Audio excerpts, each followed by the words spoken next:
Hello digital champions. This little video is to explain to you about this.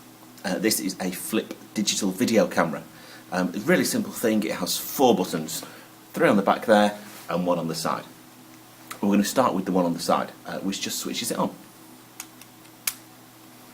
So I flick the switch on the side, the little screen comes to life, and that shows you what the camera is looking at and what the camera can see, which is helpful. And so I can frame myself up like that, and then I worry about the red button, which is the record button.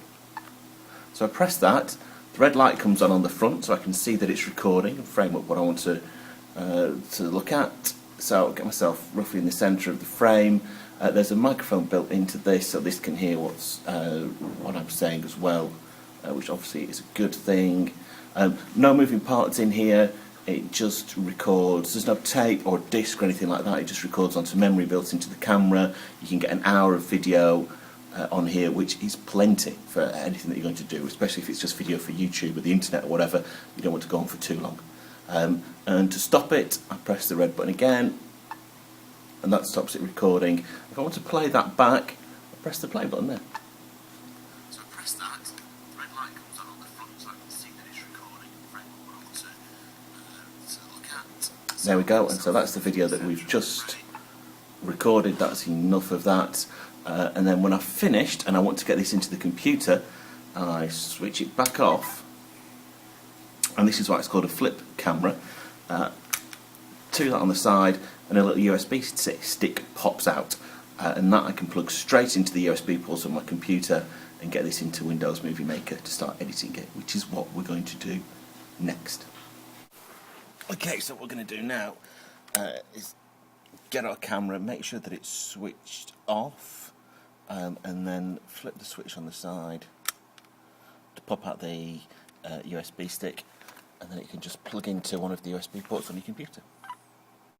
So I've plugged the flip video camera into the PC, click on the start button, go to my computer, and in the hard drive section there at the top I've got one called Flip Video, which has a nice friendly blue icon, so I can open that up, go into the DCIM folder, and there's another folder in there called 100 Video. We'll open that, and that's where I find my video files, and I'm just going to drag that and copy it onto the desktop of this computer. So I've taken it off the flip video camera and copied it onto the computer.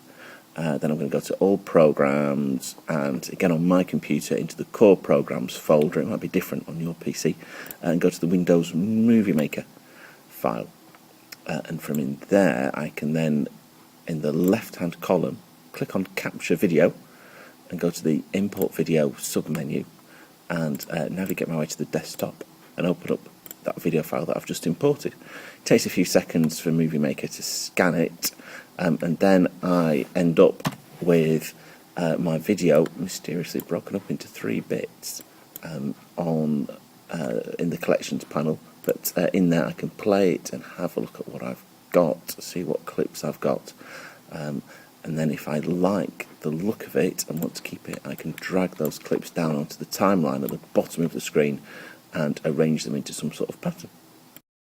And then I can go into the edit movie section in the movie tasks pane, where I can add titles and credits or video transitions and that kind of thing to make it look flashy. And at the very last process, I'm going to click on the finish movie button, click save to my computer, choose somewhere to save it and give it a name, click on next, and this is the bit that gets complicated. I'm going to click on the other settings button, and from that drop down menu choose video for broadband 512 kilobits a second, which seems to work quite well. Click on next again. It tells me how much space it thinks it's going to need to use that and how much space there is available on the drive and if that's going to work alright. Click on next, and the computer thinks for a minute or two while it renders that file down. Think. And so now it's finished. I can click the play button, and there's my video.